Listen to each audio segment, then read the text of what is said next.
જય માતાજી। આજે લીલી મકાઈના ભજીયા બનાવશું। તો એની માટે મેં લીલી મકાઈ લીધી છે અને મકાઈ એકદમ કૂણી હોય ને એવી જ લેવાની। તો તમે એને છીણીને પણ લઈ શકો અથવા તો દાણા કાઢી અને મિક્સરમાં પણ પીસી શકો। તો મિક્સરમાં પીસો તો અધકચરું જ પીસવાનું, અને જો છીણવાનું હોય તો થોડાક દાણા અલગથી લઈ લેવાના। આ રીતે પીસી લેવાનું। હવે મરચાં, લસણ, આદું બધું મિક્સરમાં પીસી અને આની અંદર નાખી દેવાનું। બધું અચકચરું જ પીસવાનું છે, એકદમ પેસ્ટ નથી કરવાની। અને આની અંદર એકદમ ઝીણી ચોપ કરેલી ડુંગળી લઈ લેવાની। એને સમારવાની નથી, મિક્સરમાં અથવા તો નાના ચોપરમાં આપણે કરવાની, એકદમ ઝીણી કરવાની છે। તો એ નાખી દઈએ અને એની અંદર ધોઈ અને સાફ કરેલા 1 વાટકી લીલા ધાણા છે। હવે આ બધાની ઉપર આપણે મસાલો કરવાનો છે। તો ધાણા જીરું નાખી દેવાનું। થોડી હળદર નાખશું।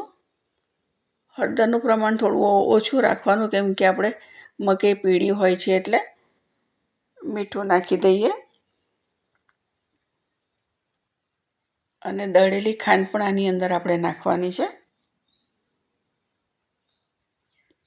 મરચું લીલું નાખ્યું છે એટલે તીખું ઓછું નાખવાનું। તમે એકલું લીલું મરચું નાખશો તો પણ ચાલશે, અને જો તીખું ખાતા હોય તો મરચાં થોડા વધારે લેવાના। અને 1 ચમચી આપણે દહીં લઈ લેવાનું અને મિક્સ કરી લઈએ બધું।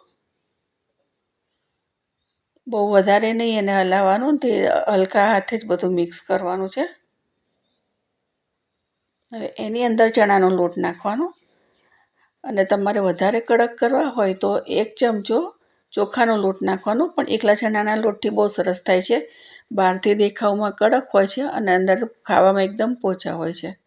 અને આવી રીતે જ પાડી દેવાના, આનો કોઈ શેપ નથી હોતો અને વધારે મિક્સ પણ નથી કરવાનું। તો તેલ ગરમ કરવા મૂકી દીધું છે,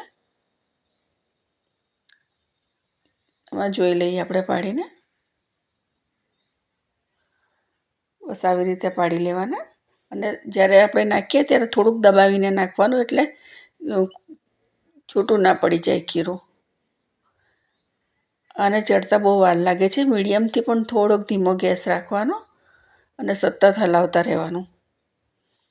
આવા કલર ના થાય ત્યાં સુધી તળવાના। આનાથી ઓછા તમે રાખશો ને તો ઢીલા રહેશે, એટલે થોડા વધારે જ કડક કરવાના અને સામસામી નાખવાના, એટલે એકબીજાને ચોંટી ના જાય।